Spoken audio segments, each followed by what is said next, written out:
देखिए, हेमंत बिस्वा शर्मा जी उटपटांग बयान देने के लिए ही जाने जाते हैं।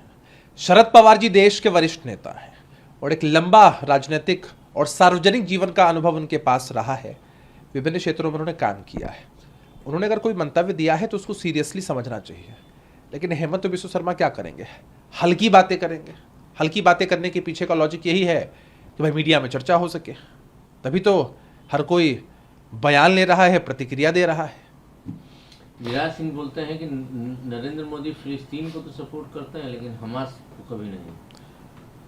गिरिराज सिंह जी तो सोकर उठते हैं और भारत पाकिस्तान की चर्चा कर देते हैं, और प्रधानमंत्री जी के गुण नहीं गाएंगे गिरिराज सिंह जी तो आपकी तो टिकट कटना है ना भाई। वो भी तो लगता है कि एजेड लोगों के क्लब में शामिल होने वाले हैं भारतीय जनता पार्टी के अंदर, मार्गदर्शक मंडल में शामिल होना चाहते हैं।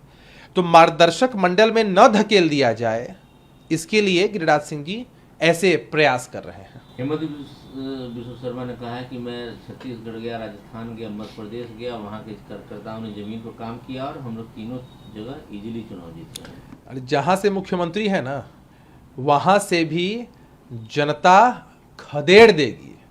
और रहा सवाल जिन प्रदेशों में चुनाव है वहाँ का, जितना घूमना है घूमिए, जितना जाना है जाइए, जितना उटपटांग बोलना है बोलिए।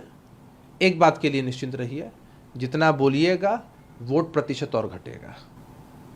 क्या आपको लगता है बीजेपी पीट के वहां से इस बार पता साफ 100% भारतीय जनता पार्टी के लोग सर्वे भी करते हैं आंतरिक, और इस बात का आभास उनको भी है। उनको मालूम है कि इस बार मैंडेट नहीं मिलने वाला है। जहां उनकी सरकारें हैं, मध्य प्रदेश में किस विद्या से सरकार में आए थे वह भी देश की जनता ने देखा था। तो आपकी जनता हिसाब बराबर कर देगी। तो ये जो सेमीफाइनल है ना, इस सेमीफाइनल में भी इनकी बुरी हार होने वाली है, क्योंकि देश की जनता ने मन बना लिया है। अभी क्रिकेट का वर्ल्ड कप चल रहा है, हर किसी के जबान पर यही है कि इंडिया जीतेगा। आने वाले समय में राजनीति का वर्ल्ड कप है और उसमें भी सबकी जबान पर यही है कि इंडिया ही जीतेगा। लोकसभा पैनल ने आज बीजेपी एमपी निशिकांत दुबे और वकील देहाद्री को बुलाया स्टेटमेंट के लिए, जो कंप्लेन उन्होंने किया था महुआ मोइत्रा के खिलाफ कि पैसा लेकर सवाल पूछते हैं। भाई निशिकांत दुबे जी का आचरण क्या रहा है वो हर किसी को पता है। बातें बड़ी बड़ी करते हैं, लेकिन तथ्य जो सामने आते हैं वो उनके असली आचरण को उजागर कर देते हैं। खैर, हमारा तो मानना ये है कि आरोप अगर लगे हैं तो तथ्यों की बारीकी से जांच होनी चाहिए ताकि वस्तु स्थिति सामने आ सके।